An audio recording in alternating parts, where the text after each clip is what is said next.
सवाल को स्टार्ट करते हैं। तो इसमें पहला सवाल है, कह रहा है कि निम्नलिखित संख्याओं को अभाज्य गुणनखंडों के गुणनफल के रूप में व्यक्त कीजिए। पहला सवाल दिया हुआ है 140, 156, 3825, 5005 और 7429। तो इनको हमें अभाज्य गुणनखंडों के रूप में व्यक्त करना है। तो पहला सवाल ले लेते हैं। पहला सवाल है 140। आप एक रफ कार्य कर लेंगे, पहले इसका फैक्टर कर लेंगे। आप फैक्टर कर लेंगे तो आपको गुणनखंडों के रूप में, गुणनफल के रूप में लिखना आसान रहेगा। 2 से काटेंगे तो 70 आएगा, फिर 2 से काटेंगे तो 35 मिलेगा। 2 से नहीं कटेगी तो आप 5 से काटेंगे, 5 सते 35, फिर 7 एकन्नम 7। तो इसको आगे लिख लेंगे 140। तो 2 × 2 × 5 × 7, तो 2 टाइम्स है, यानी 2 बार है, तो इसको 2 के पावर 2 × 5 × 7 लिख देंगे। यही इन संख्याओं का यानी अभाज्य गुणनखंडों के गुणनफल के रूप में है। तो इस प्रकार लिखना है। दूसरा सवाल देख लेते हैं। दूसरा 156 है। इसको भी हम रफ कार्य कर लेंगे किनारे। 156 को काट लेंगे तो 2 से कटेगा, 2 से 14, फिर 2 अट्ठे 16, 78 दूना 156। 2 से काटेंगे तो 39 दूना 78 होता है, फिर 3 से कटेगा, 13 3 39, फिर 13 कन्नम 13 आएगा। तो मल्टीप्लाई भी कर सकते हैं, 2 दूनी 4, 3 12, फिर 12 और 13 का गुणा करेंगे तो 12 3 36, 12 कन्नम 3, 12 3 15 हो जाएगा। तो इसको भी लिखेंगे 2 × 2 × 3 × 13। तो 2 टाइम्स है, तो 2 के पावर 2 × 3 × 13, यह भी इसका अभाज्य गुणनखंड है। अब आइए देखते हैं इसका थर्ड सवाल। थर्ड सवाल है 3825। तो 3825 का भी हम एक रफ कार्य कर लेंगे। 3825 इसको पहले हम देखेंगे कि किससे कटेगा। तो आप एक योग का वहाँ पे नियम दिया है, किससे हम भाग करते हैं, भाज्यता का नियम। तो हम देख लेते हैं कि 8 जोड़ लेंगे, 5 2 7, 7 8 7 15, 3 18, यानी 3 से कट जाएगी। तो 18 आ रहा है, तो 3 से काटेंगे, 3 कन्नम 3, 3 दूनी 6, फिर 2 बचा, 3 सते 21, 3 पचे 15, फिर ये 3 से कट जाएगा, 3 चौको 12, 3 0 0, 3 पचे 15, फिर 3 से कटेगा, 3 कन्नम 3, 3 त्रिक्का 9, 3 पचे 15, फिर 3 से कटेगा, 3 चौको 12, 3 पचे 15, फिर ये 3 से कटेगा 15, 3 45, 3 पचे 15, 5 कन्नम 5। इस तरीके से कट गया। तो इसको लिखेंगे 3825 बराबर 3 टाइम्स 1 2 3 4 5, 3 5 टाइम्स है तो 5 टाइम्स लिखेंगे, 3 × 3 × 3 × 3 × 5। अब 3 5 टाइम्स है, यानी 5 बार है, तो इसको 3 के पावर 5 लिखेंगे, यानी 3 के घात 5 लिखेंगे और × 5 लिख देंगे। यह इसका आंसर हो जाएगा। आइए अब आपका 5005 है। चौथा सवाल है 5005। तो 5005 है, तो इसका भी फैक्टर कर लेंगे। इसी तरीके से आप रफ कार्य कर लेंगे। रफ कार्य कर लेंगे, यानी 5005 है, तो इसको भी हम जोड़ लेंगे, 5 5 10, यानी ये भी 3 से नहीं कटेगी, 5 से कटेगा। 3 से काटेंगे, 3 कन्नम 3, 3 त्रिक्का 9 हो जाएगा, फिर यहाँ पर एक बचेगा, 3 त्रिक्का 9 और 3 पच्चे 15, 3 से कट जाएगी। 3 कन्नम 3, 3 6 18, 2 बचेगा, नहीं कटेगा, 5 से कटेगी, क्योंकि इसका सम 10 आ रहा है, लास्ट में यह 5 होगा, यह सम तब भी वहाँ संख्या 5 से कटती है। तो 5 कन्नम 5, 5 0 0, 5 कन्नम 5, 5 से कट गई। अब देखेंगे 1 1 2 है। तो यह संख्या यानी 5 से काटेंगे, 5 दूना 10, 5 0 0, 5 से नहीं कटेगी, तो इसको काटेंगे, संख्या है, यानी 5 रूमो 0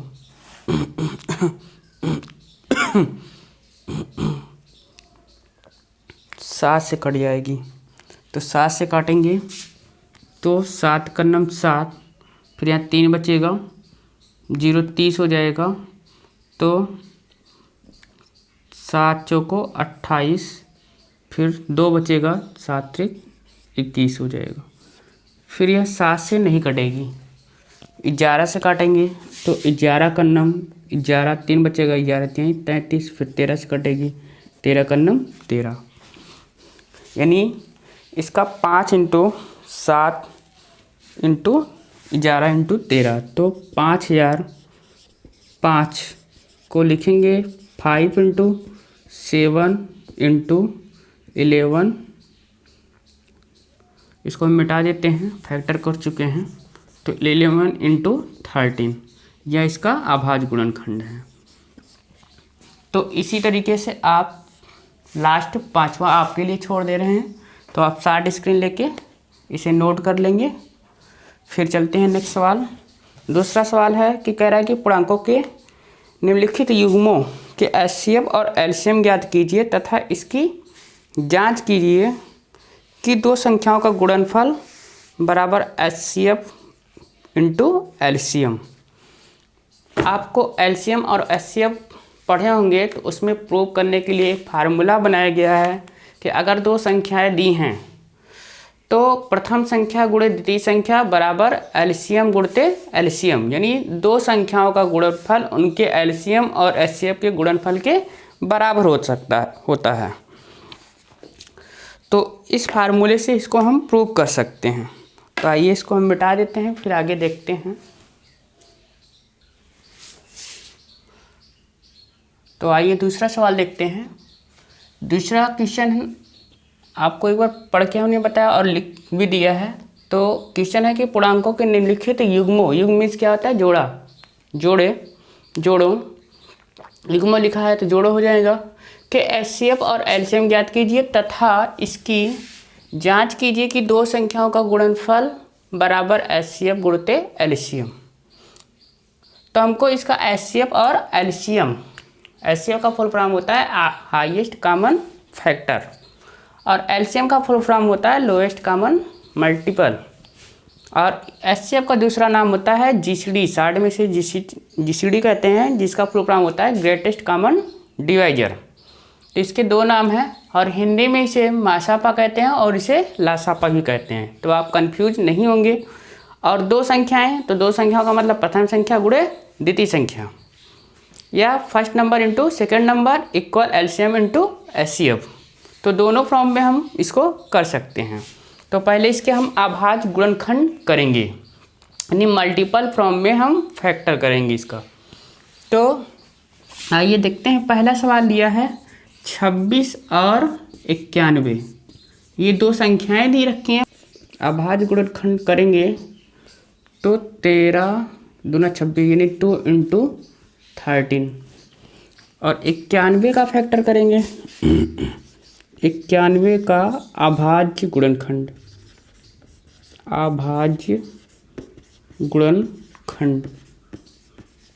अभाज्य गुणनखंड करेंगे तो 13 7 91 नहीं 7 × 13 लिख सकते हैं। अब हमें इसका क्या निकालना है?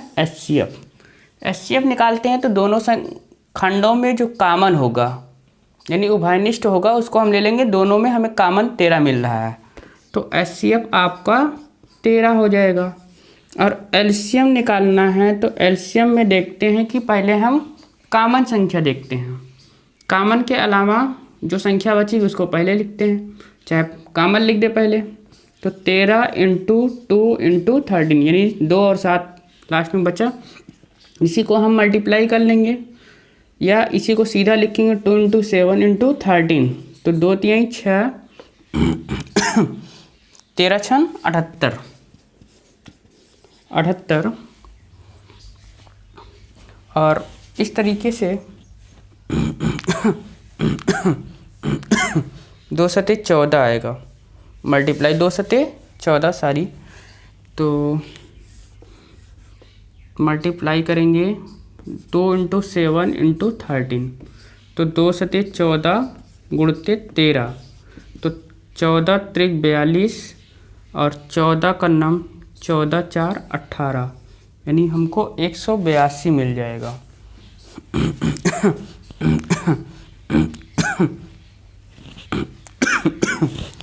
182। तो अब हमको सिद्ध करना है, यानी जांच करना है या सिद्ध करना है, लिखेंगे सिद्ध करना है। फर्स्ट नंबर जिसको प्रथम संख्या गुणे सेकंड नंबर इक्वल एलसीएम गुणे एचसीएफ, या एचसीएफ गुणे एलसीएम लिखें, कोई दिक्कत नहीं है। या यहाँ पे आप लिख सकते हैं दो संख्याओं का गुणनफल गुणे एलसीएम गुणे एचसीएफ। तो मैंने इसको फर्स्ट नंबर लिख दिया। फर्स्ट नंबर आपको 26 दे रखा है, सेकंड नंबर 91 दे रखा है, एलसीएम हमने निकाला है 182 और एचसीएफ निकाले हैं 13। गुणा कर दें तो 26 और 91 का गुणनफल देखेंगे तो 2342, यानी 2326 91 का मल्टीप्लाई करेंगे तो हमको मिल जाएगा 26 का नम 26 और 26 नौया, यानी 2366 आ जाएगा, 2366। और इसका भी मल्टीप्लाई करेंगे तो 13 दूना 26, 13 8 104 और 2 106 और 13 का नम 13 10 23, यानी हमारा left hand side equal right hand side क्या है, इक्वल है। तो लिखेंगे इति सिद्धम। इस प्रकार आपको करना है, तो आप नोट कर लेंगे। फिर आगे नेक्स्ट सवाल देखते हैं। दूसरा है मिटा देता हूँ।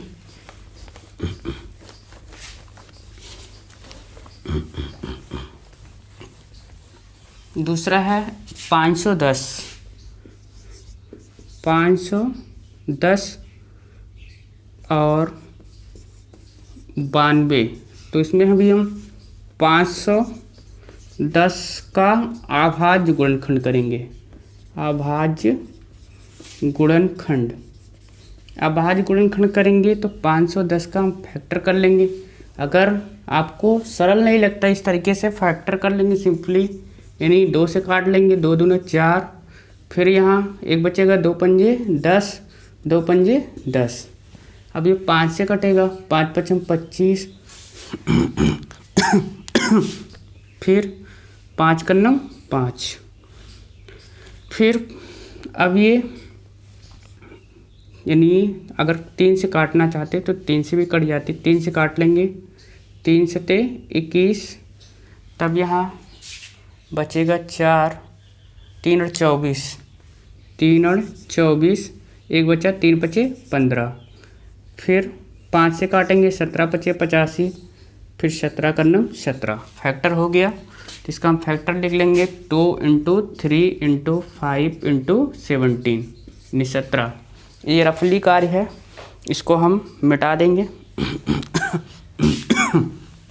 उसके बाद फिर 92 का फैक्टर है, तो लिखेंगे 92 का अभाज्य गुणनखंड लिख लेंगे। तो 92 को काटेंगे तो हमारे पास आएगा 92 का फैक्टर कर लेंगे, 2 से काटेंगे तो 2 चौको 8, फिर यहाँ एक बचेगा 12 हो जाएगा, 2 छन 12, फिर 2 से 23 आएगा, 23 चौको 92 होता है। तो 2 × 2 × 23 ये हमारा रफ कार्य है, इसको मिटा देंगे। अब क्या करेंगे, इसका हम एचसीएफ निकालने। तो एचसीएफ में हमने बताया था कि कॉमन पॉइंट देखना है। 1 2 कॉमन है, केवल 2 कॉमन है, तो HCF हमारा 2 हो जाएगा, HCF 2। और अब LCM निकालना है तो पहले कॉमन पॉइंट ले लो। कॉमन कितना है 2, एक कॉमन 2 पहले आ जाएगा, फिर दूसरा 2 बचा है 2 लेंगे, फिर 3 5 3 5, फिर इंटू 17, फिर इंटू 23, 2 2 3 5 17 और 23 है, तो इसका मल्टीप्लाई करेंगे तो हमारे पास 23,460 मिलेगा। मल्टीप्लाई आप कर लेंगे 23,460। अब इसको हमें सिद्ध करना है, तो सिद्ध करेंगे। तो सिद्ध करना है, लिखेंगे सिद्ध करना है, तो फर्स्ट नंबर यानी प्रथम संख्या गुणे द्वितीय संख्या सेकंड नंबर इक्वल LCM गुणे HCF। तो फर्स्ट नंबर हमारा है 510 और इंटू 92 बराबर HCF 2 आया है और LCM 23,460 आया है। आप मल्टीप्लाई कर लेंगे तो दोनों का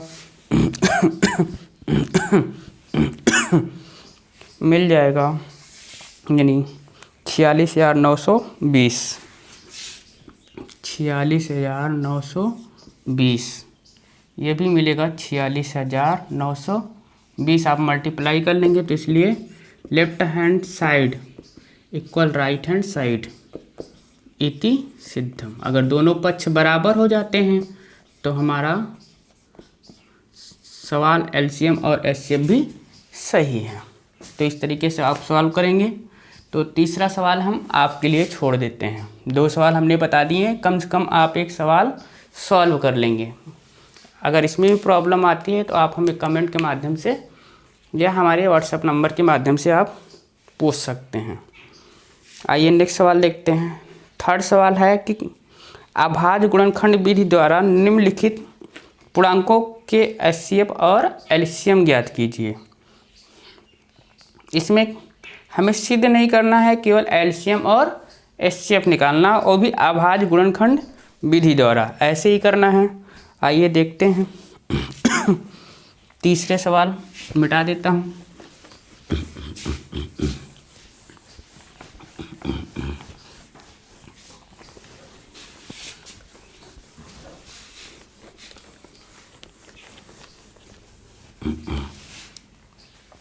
दिया हुआ है अभाज्य गुणनखंड विधि द्वारा निम्नलिखित पूर्णांकों के HCF और LCM ज्ञात कीजिए। HCF और LCM ज्ञात कीजिए। तो तीसरा सवाल है, तो तीसरे में पहला है। यह भी सवाल यानी आपके मनोहरे में और NCERT में सेम है। पहला सवाल है, तीसरा का पहला 12, 15 और 21, इसका हमें HCF निकालना है और LCM निकालना है। 2 चीज़ें आपसे पूछ रखा है, तो सीधी सी बात है कि 12 का क्या करेंगे, अभाज्य गुणनखंड कर लेंगे। जैसे पहले बताएं, अभाज्य गुणनखंड, अभाज्य गुणनखंड करेंगे तो 2 दूनी 4, 3 12 होता है। इसी तरीके से 15 का अभाज्य गुणनखंड करेंगे। अभाज्य गुणनखंड करेंगे तो 15 का हो जाएगा, 15 का 5 3 15 यानी 3 गुणते 5। फिर 21 का अभाज्य गुणनखंड करेंगे, अभाज्य गुणनखंड, तो आपको मिलेगा 7 × 21 यानी 3 गुणते 7। अब इसका हमें क्या निकालना है, LCM, या पहले हम HCF निकाल लेते हैं। HCF निकालेंगे तो दोनों सब में कॉमन, तो इसमें भी हमको 3 कॉमन, इसमें भी 3 कॉमन, इसमें भी 3 कॉमन, तो HCF हमारा 3 हो गया। अब LCM निकालते हैं, तो LCM के लिए पहले कॉमन 3 है ही है, पहले 2 ले लेते हैं, 2 × 2 ये पहले से है, और ये कॉमन तीनों में तो एक बार केवल लेंगे × 3, फिर 7 लास्ट में इंटू 5, यानी एक 5 और ये 7, जो संख्या बची रहती है उसको हम लिख देते हैं कॉमन के अलावा, और मल्टीप्लाई करके लिखेंगे 2 दूनी 4, 3 12, 12 पंजे 60, 60 सत्ते 420 होता है, 420। और देखेंगे तो ये 12 से बढ़ते हैं 36, 6 12 पंजे 60, 12 से भी कट जाएगी। 15 से काटेंगे तो 15 दूना 30, फिर यहाँ पे हमारे पास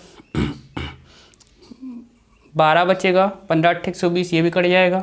21 दूना 42, यानी अगर चेक करना है कि हमारा ये सही है कि नहीं सही है, 12 से भाग दो, 15 से भाग दो, सारी संख्याएं से ये विभाज्य हो जाएगा, तो ये आंसर है। तो इस तरीके से आपको, यानी इसका क्वेश्चन नंबर 2 510, यानी क्वेश्चन नंबर 17 क्वेश्चन नंबर 2 का 17, 23 और 29 दिया है। इसका भी एलसीएम एचसीएफ निकालना है। तीसरा भी दिया है 8, 9 और 25। तो इस तरीके से आप कर लेंगे। फिर चौथा सवाल है, चौथा आपको हम बता रहे हैं। चौथा मिटा देता हूँ, शॉर्ट स्क्रीन लेके सॉल्व कर लेंगे। फिर आगे, हमेशा अगर आप पढ़ रहे हैं, यूट्यूब पे देख रहे हैं, तो सवाल को रिवाइज करने के लिए नोट्स ज़रूर बनाएं, और नोट्स के लिए वीडियो को रोक करके शॉर्ट स्क्रीन ले लिया करें। शॉर्ट स्क्रीन लेके नोट कर लेंगे विधिवत, और बार बार एक सवाल को कम से कम आप 5 बार लगाइए, तब जाके सॉल्व होगा। आइए देखते हैं चौथा सवाल। चौथा सवाल है लिख देता हूँ मैं। लिखा है कि एचसीएफ 306,657 बराबर 9 दिया है। कह रहा है कि दिया है, क्या दिया है, इसका एचसीएफ दिया है और एलसीएम 306,657 ज्ञात कीजिए।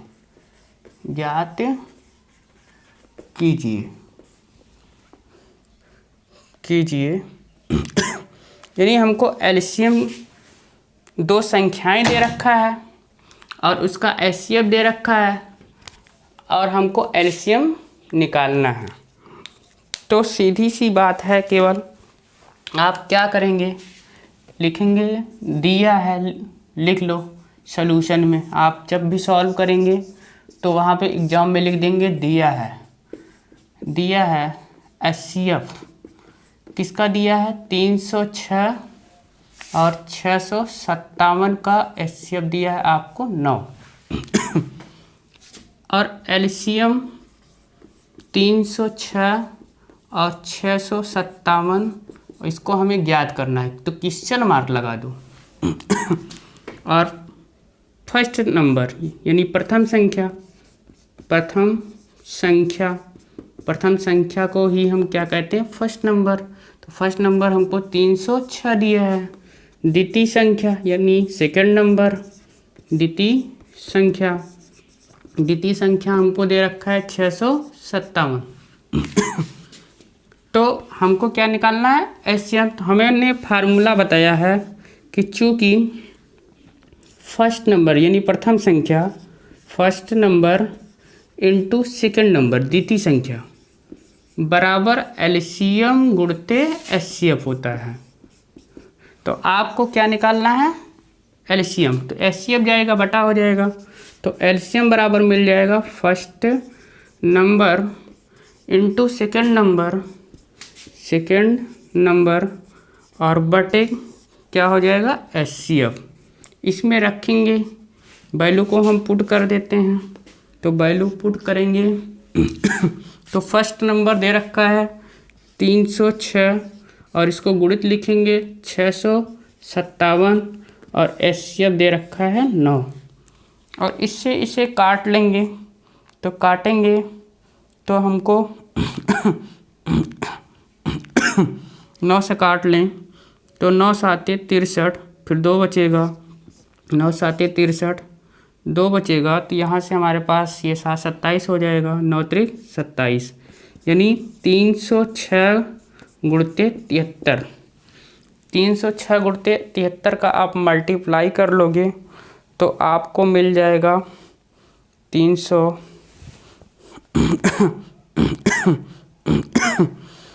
तो और इसको भी आप 9 से काट सकते थे, 9 त्रिक 27, फिर 3 9 चौको 36। तो ये भी चाहे जैसे करेंगे आप, हमने इसको काट दिया 9 7 63, फिर यहाँ पे 2 बचा, 9 त्रिक 27 यानी 73 आ गया। तो आप मल्टीप्लाई कर लेंगे तो आपको 22,338 मिल जाएगा, 22,338। तो आप मल्टीप्लाई आप स्वयं करके चेक कर लेंगे और यही इसका आंसर हो जाएगा। तो यहाँ तक आपको कोई प्रॉब्लम नहीं होनी चाहिए। अब इसके आगे नेक्स्ट सवाल है पाँचवा जो कि केवल मनोहर रे में दे रखा है, ये एनसीईआरटी में नहीं दिया है। तो आगे इसको हम मिटा देते हैं, फिर आगे उस क्वेश्चन को नोट कर देते हैं, चूँकि दोनों में दे रखा है और यह क्वेश्चन एनसीईआरटी में नहीं मिलेगा तो आप सॉल्व कर लेंगे और ऐसे ही क्वेश्चन बोर्ड में पूछे जाते हैं।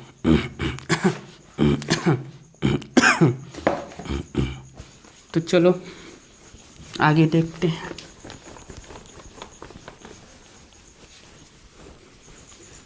अगला है, ये मनोहर रे का क्वेश्चन है, क्वेश्चन नोट कर रहा हूँ, नोट करते जाएंगे आप साथ में। लिखा है यदि HCF 225,60 बराबर 225 गुणते 5 माइनस 10x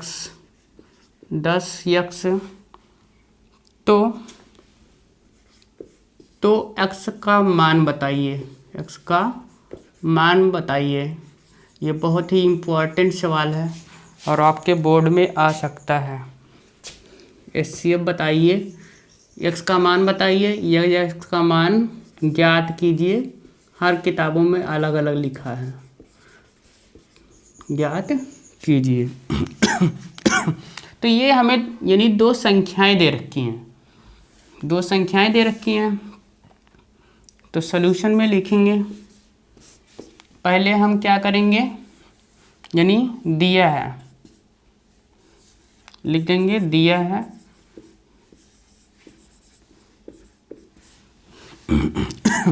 दिया है 225 यानी HCF लिख लेंगे, HCF 225,60 बराबर 225 गुणते 5 माइनस 10x।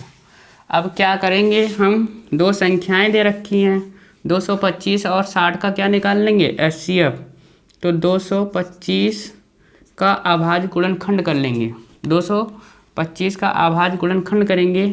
तो आपको मैंने बताया, तो अभी इसे अलग से रफली काट कर लेंगे। ऐसे दो से पहले 3 से काट लेंगे, 3 7 21 और 3 5 15 और फिर 3 से कट जाएगा, 25 3 75, फिर 5 से कटेगा, 5 5 25, फिर 5 करना 5। तो इसे 3 गुणते 5 गुणते 5 लिख लेंगे। इसी तरीके से 60 को भी काट लेंगे, तो 12 पंजे 60 होता है। तो 2 दूनी 4 तिहाई 12 पंजे 60, 2 दूनी 4 तिहाई 12 पंजे 60। अब इसका HCF निकाल लेंगे, तो HCF ऑफ 225, 60 का जो HCF आएगा वो इन दोनों में कॉमन। तो कॉमन देखेंगे, 3 3 अलग है, 2 एक 3 कॉमन है और एक 5 कॉमन है। तो 3 गुणते 5 यानी 15 हमको कॉमन मिल जाएगा। तो HCF भी हमारा आ गया, HCF आ गया 15। तो इसके बाद हम ये जो दिया है इसी में वैल्यू को पुट कर देंगे। तो इसके HCF के स्थान पे कितना लिखेंगे, 15 और बराबर 225 गुणते 5 माइनस 10x। सॉल्व करेंगे तो हमारे पास 10 को इधर बुला लेंगे, पहले मल्टीप्लाई कर लेते हैं। तो ये मल्टीप्लाई ना करें तो ज़्यादा बेटर रहेगा, काटने में आसानी रहेगी। 10 को इधर बुलाएंगे और 15 को उधर भेज देंगे। तो सीधी सी बात है, मल्टीप्लाई ही कर लेते हैं। तो 15 बराबर 15, 5 पचम 25, 5 दूनी 10, 2 12, 5 दूनी 10, 1 11 माइनस 10x। अब इसको हम इधर लाते हैं, तो 15 प्लस 10x बराबर 1125 हो जाएगा। अब इसको उधर भेज देते हैं, तो 10x बराबर 1125 माइनस 15, तो 10x बराबर इसमें से घटा दें 15, तो हमको मिल जाएगा 1110 मिलेगा। और फिर x बराबर 1110 भागे 10 करेंगे, 0 से 0 कैंसिल आ जाएगा, 1 से काटेंगे तो x का मान 111 होगा। आंसर ANSWER यही इसका आंसर होगा। तो इस तरीके से x का मान निकालना है। आइए नेक्स्ट देखते हैं। नेक्स्ट सवाल है छठा, यहाँ भी केवल मनोहर में ही दे रखा है। कह रहा है कि यदि HCF 120, 225 बराबर 15 हो तो LCM 120 और 225 ज्ञात कीजिए। सेम सवाल ये पहले के जैसा है, आप सॉल्व कर लेंगे इसे। फिर नेक्स्ट क्वेश्चन है क्वेश्चन नंबर 7। क्वेश्चन नंबर 7 है कि नीचे दी गई आकृति में x और y के मान ज्ञात कीजिए। ये सवाल है जो कि आपके NCERT में नहीं दिया है, मनोहर में दिया हुआ है, तो इसको भी हम आपको बता देते हैं।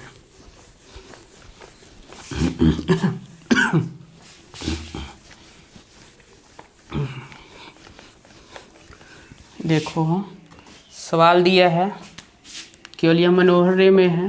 क्वेश्चन नंबर 7 है मनोहर का। तो दिया है नीचे दी गई, सवाल लिख दे रहे हैं, आप नोट कर लेंगे। नीचे दी गई आकृति में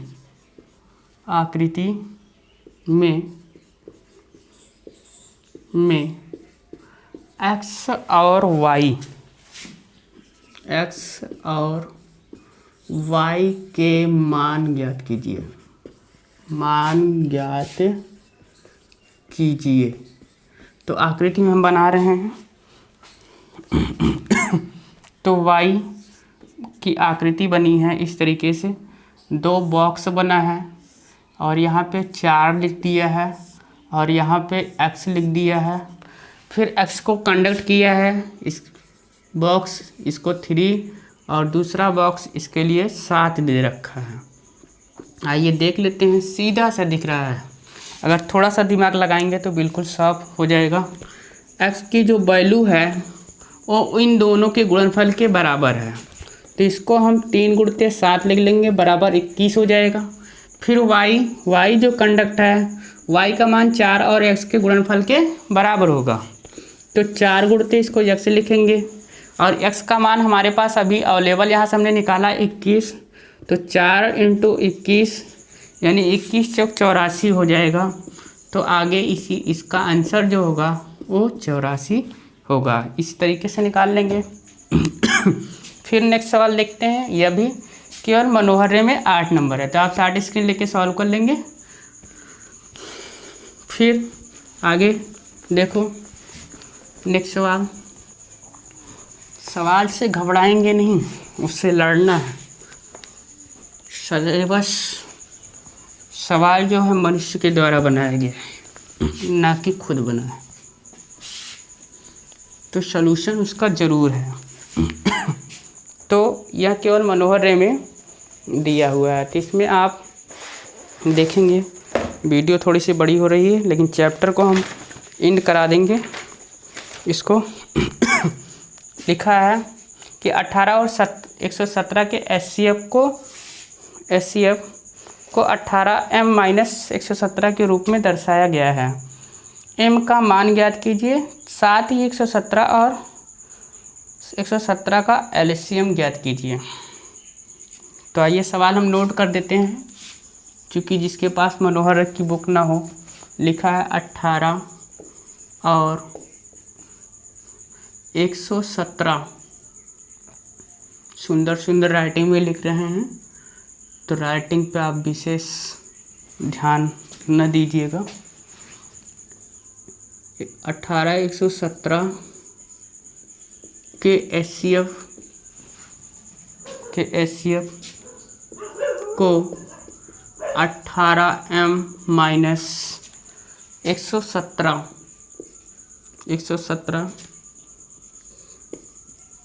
के रूप में दर्शाया गया है, रूप में दर्शाया गया है और m का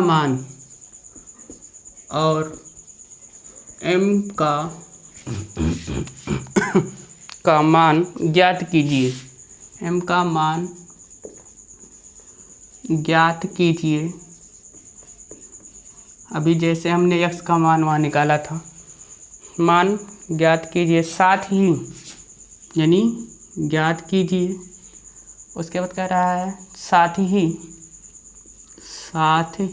इसके साथ ही यानी साथ ही 18 और 117 का एलसीएम ज्ञात कीजिए। एलसीएम ज्ञात कीजिए, ये क्वेश्चन है। तो आइए हम देखते हैं।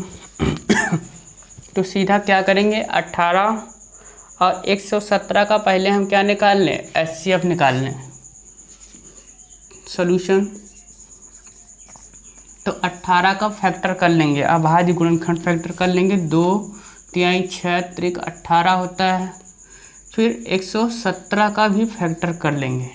117 का फैक्टर करेंगे तो 3 त्रिक 9 और 9 13 9 117 होता है, तो इंटू 13 कर देंगे।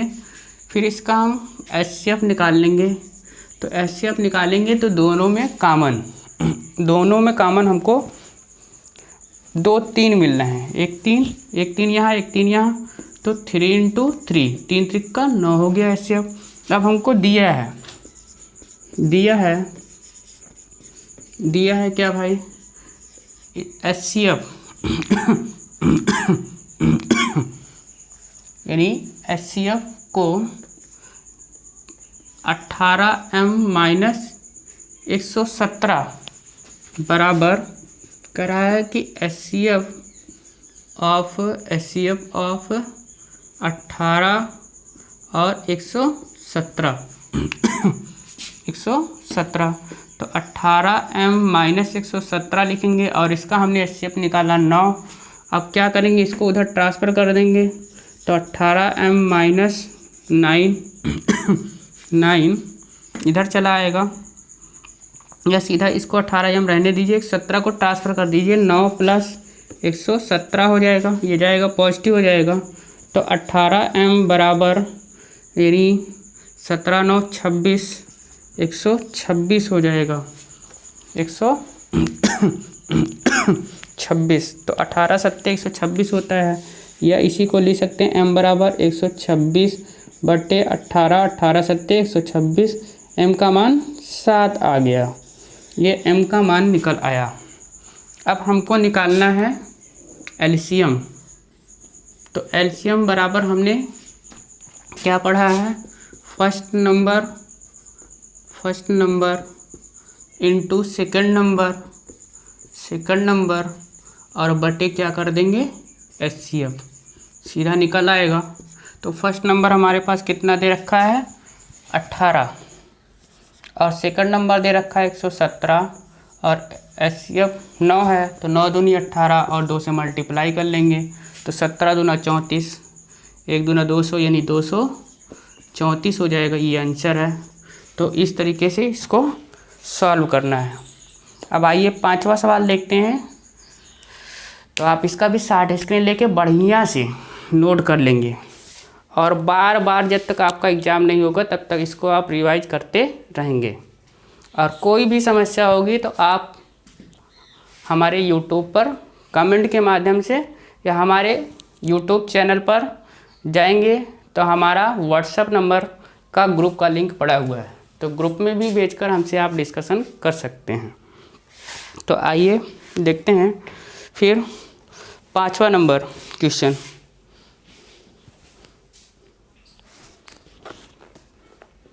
आइए अब देखते हैं कि 5वां नंबर सवाल दे रखा है बुक में। दिया है कि जांच कीजिए कि क्या किसी प्राकृतिक संख्या n के लिए संख्या 6 के पावर n अंक 0 पर समाप्त हो सकती है। तो ये एनसीईआरटी में भी दिया है और मनोहर रे में भी दिया हुआ है। तो हम सवाल को नोट कर देते हैं। तो आपके पास बुक होगी, बुक से क्वेश्चन लिख लेंगे। वीडियो थोड़ी सी लॉन्ग हो रही है तो हम क्वेश्चन को केवल पढ़ दे रहे हैं। फिर दोबारा से लिखा है कि जांच कीजिए कि क्या किसी प्राकृतिक संख्या n के लिए संख्या 6 के पावर n अंक 0 पर समाप्त हो सकती है। देखिए तो ये कंडीशन होती है, यदि अगर कोई संख्या 0 पर समाप्त होती है तो उसका जो फैक्टर होगा वो 2 × 5 यानी 2 गुणित 5 के फॉर्म में होगी, तभी वह 0 पर समाप्त होगी। अगर 2 × 5 के फॉर्म में नहीं है तो वो 0 पर समाप्त नहीं होगी। तो लिखेंगे सॉल्यूशन में, यदि कोई संख्या 0 पर समाप्त होती है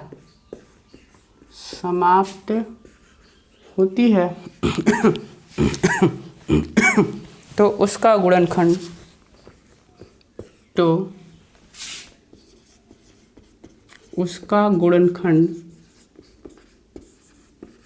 गुणनखंड 2 × 5 होता है। 2 × 5 होता है या होगा, आप चाहे जो लिख सकते हैं। इसलिए 6 के पावर n दिया रखा है, हमको बुक में दिया है, यानी 6 के पावर n। तो 6 के पावर n का फैक्टर करेंगे तो 2 × 3 के पावर n होगा। 2 इसमें तो है लेकिन 5 नहीं है, तो हम दिखाएंगे चूँकि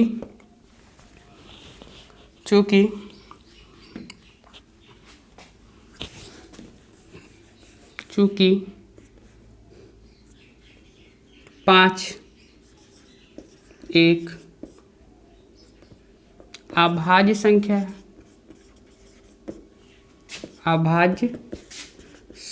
है और 2 सम संख्या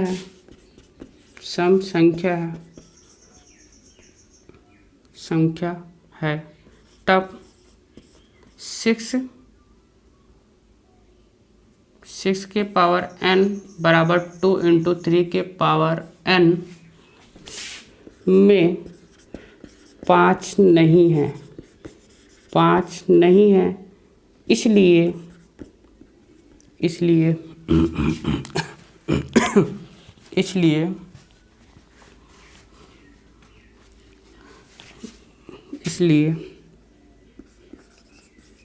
यह 0 पर समाप्त नहीं होगी। पूछ रहा नहीं क्यों समाप्त होगी, क्वेश्चन में दिया है कि जांच कीजिए किसी प्राकृतिक संख्या n के लिए समाप्त हो सकती है, तो यहाँ पे लिख देंगे समाप्त नहीं हो सकती है। क्वेश्चन पूछे नहीं हो सकती है, लिख देंगे सीधा सा, आप उसी की फॉर्म में आंसर देंगे। तो इस तरीके से इसको भी सॉल्व करना है। अब क्वेश्चन नंबर 7 देखते हैं। क्वेश्चन नंबर 5 हो गया। क्वेश्चन नंबर 6 है तो इसको मिटा दें।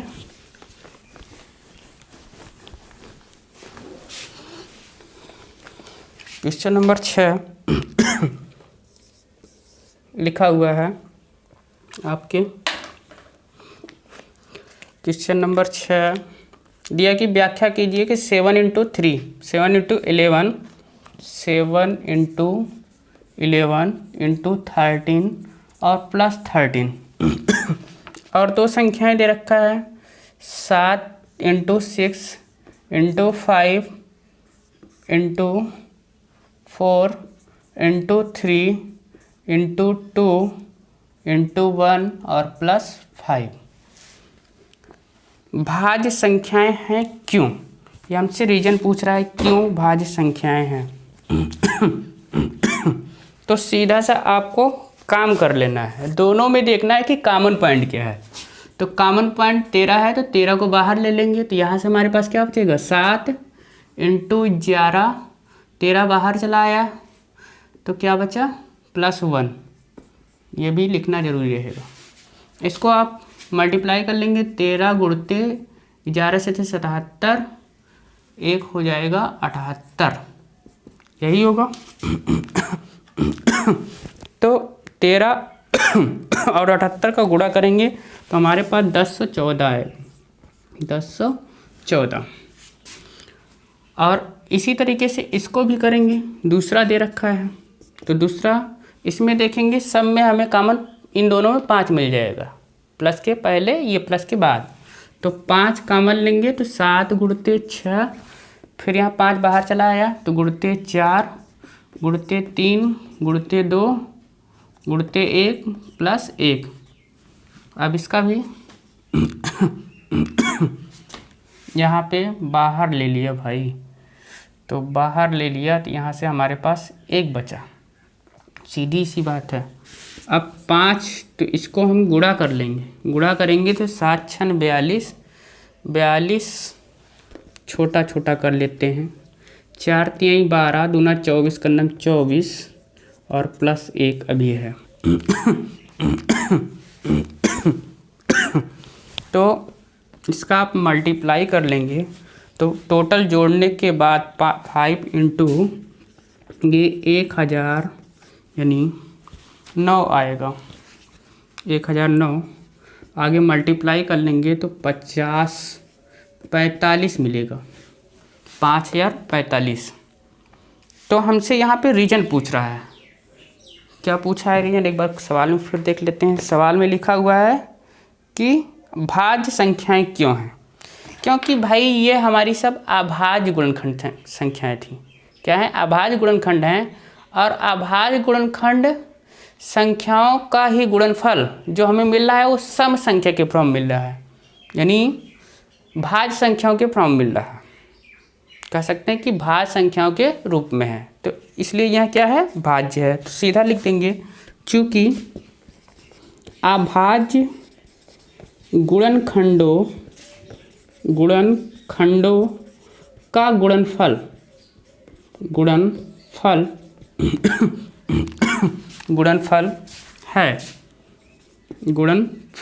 है इसे, इसलिए यह भाज्य है। हमसे रीजन पूछा, हमने रीजन लिख दिया। तो इस तरीके से आपको इसको भी सॉल्व करना है। नेक्स्ट सवाल है, देख लेते हैं। नेक्स्ट सवाल आपका क्वेश्चन नंबर 7।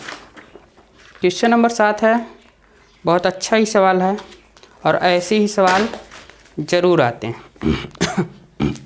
सवाल को पढ़ देते हैं एक बार। लिखा है कि किसी खेल के मैदान के चारों ओर वृत्ताकार पथ है। भाई कोई खेल होगा, वो मैदान होगा और उसके चारों ओर एक वृत्ताकार पथ है। तो स्टेडियम बने होते हैं, कहीं वृत्ताकार होता है, देखते होंगे आप खेल के मैदान जो क्रिकेट देखते हैं, तो क्रिकेट में भी वृत्ताकार ही मैदान बना होता है। उसी संबंधित बात कर रहा है, मान लेते हैं कि वही था। आइए क्वेश्चन देखते हैं। किसी खेल के मैदान के चारों ओर एक वृत्ताकार पथ है। इस मैदान के एक चक्कर लगाने में सोने को 18 मिनट लगते हैं। वृत्ताकार पथ है तो देखते हैं कि बाउंड्री के किनारे किनारे जगह छुटी रहती है, लोग उसके ही राउंड में घूमते हैं, दौड़ लगाते हैं। जब इसी मैदान का एक चक्कर लगाने में रवि को 12 मिनट लगते हैं। मान लीजिए कि वे दोनों एक ही स्थान पर एक ही समय पर चलना प्रारंभ करते हैं। एक ही स्थान से दोनों दौड़ना प्रारंभ करते हैं, एक ही दिशा में चलते हैं। कितने समय बाद वे पुनः प्रारंभिक स्थान पर मिलेंगे? तो कह रहा है कि पुनः प्रारंभिक स्थान पर एक साथ चलना स्टार्ट किए थे। फिर वो दौड़ते दौड़ते एक वो कह रहा है कि उसी को यानी सोनिया को 18 मिनट लग जाता है और रवि को 12 मिनट लगते हैं एक चक्कर पूरा करने में। तो आइए निकालते हैं। तो ऐसे सवालों का हमेशा क्या निकलता है, अगर आपसे इसी सवाल में कह रहा है कि कितने समय पश्चात वो पुनः प्रारंभिक स्थान पर मिलेंगे, तो आप इसका क्या निकाल लेंगे, एलसीएम। और जब आपसे कह रहा है कि अधिकतम कितने समय पश्चात मिलेंगे, तब आप उसमें क्या निकाल लेंगे, एचसीएफ। ध्यान रखेंगे। तो हम सॉल्व करते हैं। सवाल मनोहर है और एनसीईआरटी में दोनों दे रखा है। सॉल्यूशन चलिए मार्कर सॉल्यूशन एनसीईआरटी में ये 7वां नंबर है। लिख दे रहे हैं, एनसीईआरटी में 7 नंबर सवाल है और मनोहर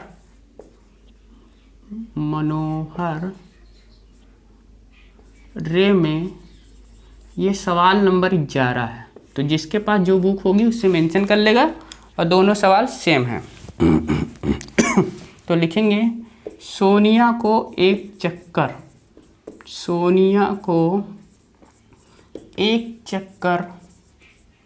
पूरा करने में लगा समय। पूरा करने में लगा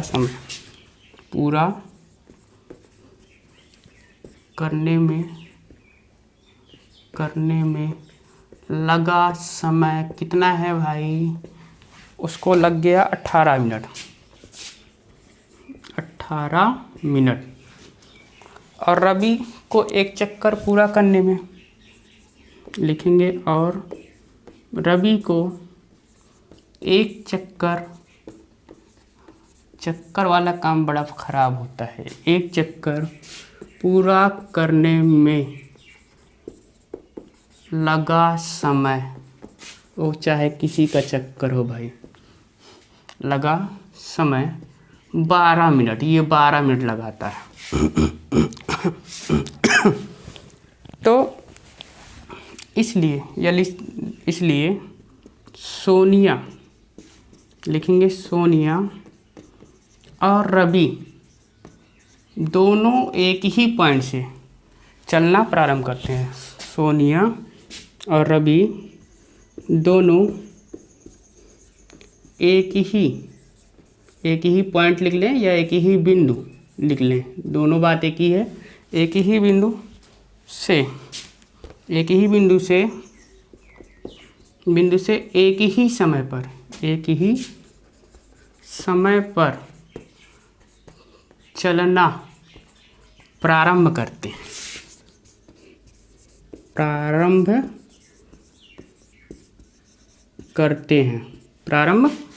हैं। इसलिए दोनों का क्या निकाल लेंगे, एलसीएम। दोनों का एलसीएम ज्ञात करेंगे। लिखेंगे ज्ञात करेंगे। तो आइए ज्ञात कर लेते हैं। तो 18 का हम फैक्टर करेंगे तो 2 तिहाई 6 त्रिक 18, फिर 12 तो 2 दूनी 4 तिहाई 12। अब इसका एलसीएम निकाल लेते हैं। तो दोनों में पहले कॉमन 2 मिल जाएगा, फिर एक 2 बच रहा है तो इसको लिख लेंगे, फिर एक 3 कॉमन मिलेगा, फिर दोबारा 3 लिख लेंगे। तो 2 दूनी 4 3 12 बढ़ते ही 36, यानी वे दोनों एक दूसरे को 36 मिनट पश्चात बाद एक ही स्थान पर मिलेंगे। तो यहाँ लिख देंगे, अतः दोनों एक दूसरे को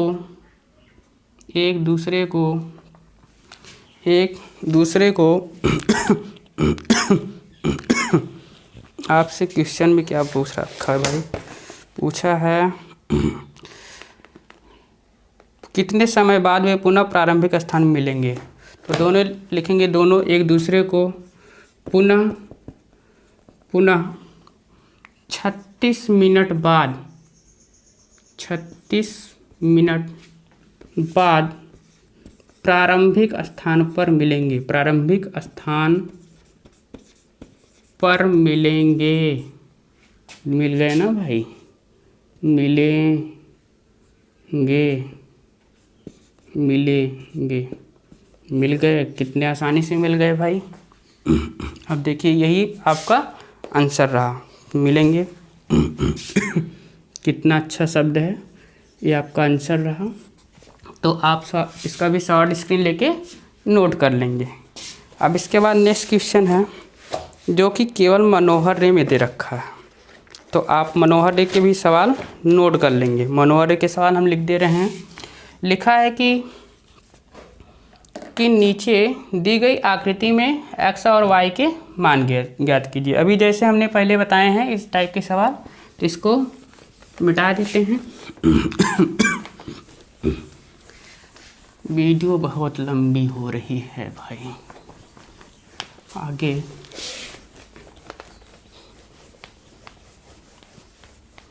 तो मिटता भी नहीं है जल्दी।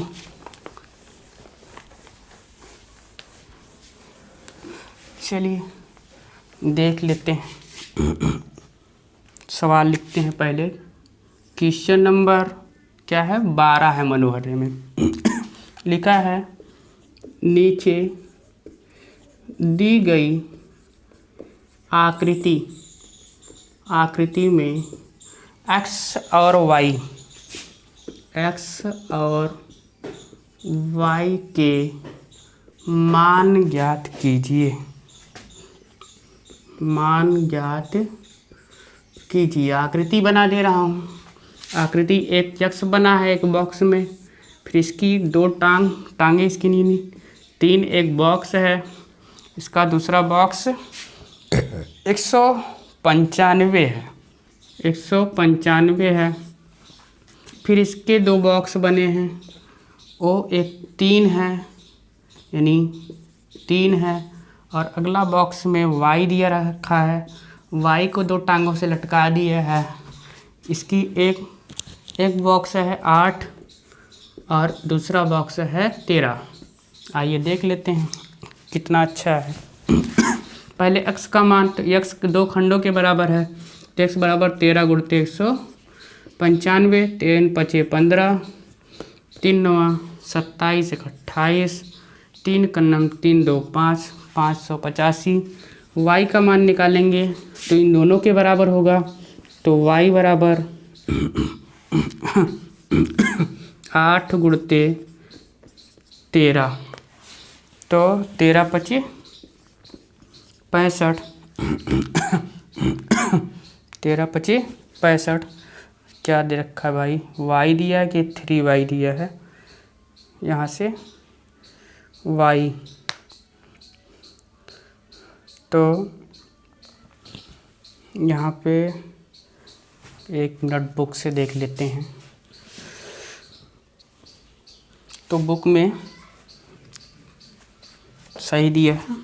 आगे फिर देखते हैं कि ये y 8 गुणते 13, यानी 13 पचे 65 हो गया। फिर इसका भी एक फैक्टर दिया है, तो इसमें भी हमको निकालना है। तो 195 जो दिया है वो 3 × y के बराबर दिया है, तो 195 बराबर 3 गुणते y का मान 65 निकाल रखे हैं। तो आगे इसको हम सॉल्व करेंगे, तो यहाँ से हमको y का मान निकालना। y तो y रहने देंगे, 3 जाएगा बटा हो जाएगा, तो y बराबर 195 बटे 3, 3 6 18 और 1 बचेगा, 3 पचे 15, यानी y का मान 65। तो y के 2 मान होंगे, चाहे इधर से निकालेंगे चाहे इधर निकालेंगे, यहाँ भी 65 आएगा, और x का मान 585। तो x और y का मान पूछ रहा था, निकल गया। अब 14 नंबर है। 14 नंबर इसमें, यानी ये 12 नंबर के बाद 13 नंबर सवाल है कि व्याख्या कीजिए कि 7 गुणते 13 गुणते 11 प्लस 11 और 7 गुणते 6, यानी सवाल नंबर जैसे आपने सॉल्व किया था 10, वैसे मनोहर का सवाल नंबर 13 है, तो ये भी आप अपने से सॉल्व कर लेंगे। अब आइए हम एक सवाल है आकृति पर आधारित, सवाल नंबर 14 मनोहर रे में दिया हुआ है, बता देते हैं।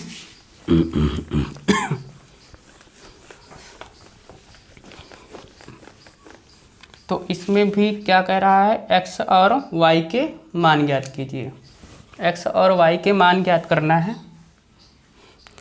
x और y के मान ज्ञात कीजिए। आकृति बना दे रहे हैं। आकृति दी रखी है x, तो x के 2, तो ये यहाँ पे बॉक्स में 2 लिखा हुआ है। फिर अगले बॉक्स में 3381 इसके 2 फैक्टर से दे रखे हैं 3, और एक फैक्टर से दे रखा है y, फिर y के 2 फैक्टर से दे रखे हैं 7, और इसका एक फैक्टर दे रखा है 111, 161 है, 161, और 161 के 2 फैक्टर दे रखे हैं, यानी 7 और z दे रखा है 7, और इसमें दे रखा है z।